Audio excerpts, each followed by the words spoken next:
It's 8 p.m. and here are our top stories. Mr. Payne, we've been trying to get in touch with you. Jennifer Kowalski with Denver 7. For months, Denver 7 Investigates has been uncovering questionable plea deals in southern Colorado and failures to follow up with victims of crime. Tonight, the district attorney in the middle of it all announcing he's stepping down from office. Nobody has money for anything, and now everything goes up higher and higher. If you feel like you're paying more for everything, now we have the numbers to prove it. The cost of doing business, the cost of going to school, and the cost of buying a home are all just that much more expensive right now. A new report showing inflation fears are worse than expected, while Coloradans feel the pressure across the board. They're having to make a choice between putting food on the table and paying their rent. High prices putting local food banks in high demand. How they're working to serve families during unprecedented times. We really welcome everybody that needs it. Good evening and thank you for watching Denver 7 News on Local 3. I'm Jessica Porter. I'm Danny New. Economists were apparently caught off guard by the new inflation report today that anyone who's been to the grocery store lately probably could have predicted. Absolutely. The Bureau of Labor Statistics report shows inflation has risen even higher than expected, surging 9.1% since last June. That's the largest yearly increase in 40 years. Now, on average, Americans paid an extra $493 per month on the same goods, according to Moody's Analytics. That's nearly $500. Housing was up 5.6%, and energy prices rose by 41.6%. Gas prices accounted for the biggest part of the increase, up nearly 60% in June over last year. And we should mention that prices in some categories, like gas, which we just said, have been declining in recent weeks. That's not really captured in today's report. Economists say the lack of any significant signs of cooling is only adding to growing fears of a possible recession. We did expect a very strong increase in June, with relief coming in July. However, it's not just the top line number, the one that we're all attached to. It's the way in which inflation is broadening out and now looks to be persistent. The Federal Reserve is expected to raise interest rates again at its next meeting, which is scheduled for July 26th and 27th. Higher prices for food is impacting Coloradans each day as they stock their kitchens, and it's also impacting the people trying to give a helping hand. Denver 7's Rob Harris tells us how our food banks are being hit by rising prices.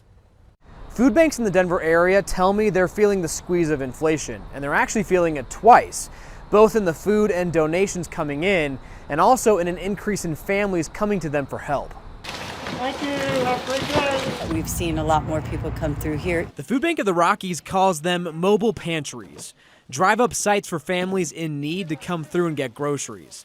And they can give us a glimpse into the pain families are feeling. We had probably 50 extra cars of new people.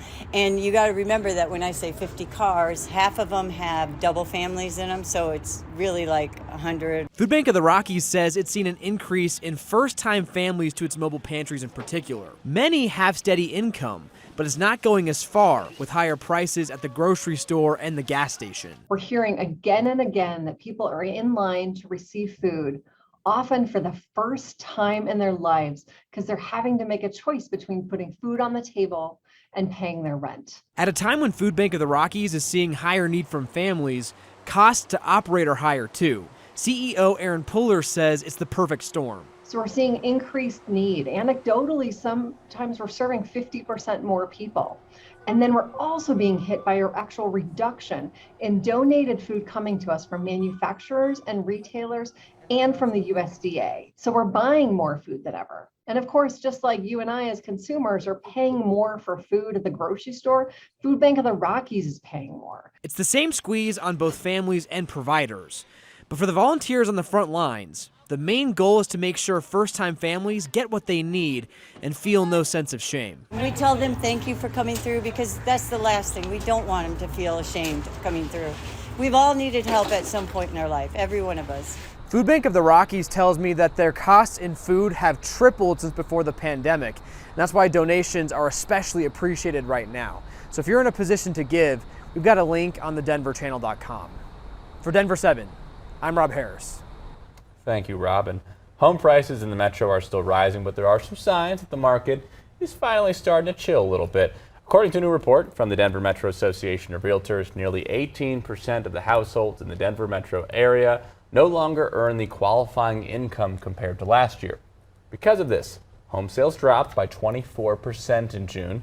Also rising, inventory. There were nearly double the amount of homes available in June as last year, but affordability is still a big issue. In the Denver metro area, the typical home is worth $70,000 more than last year. Now to a developing story out of southern Colorado. San Luis Valley District Attorney Alonzo Payne is resigning.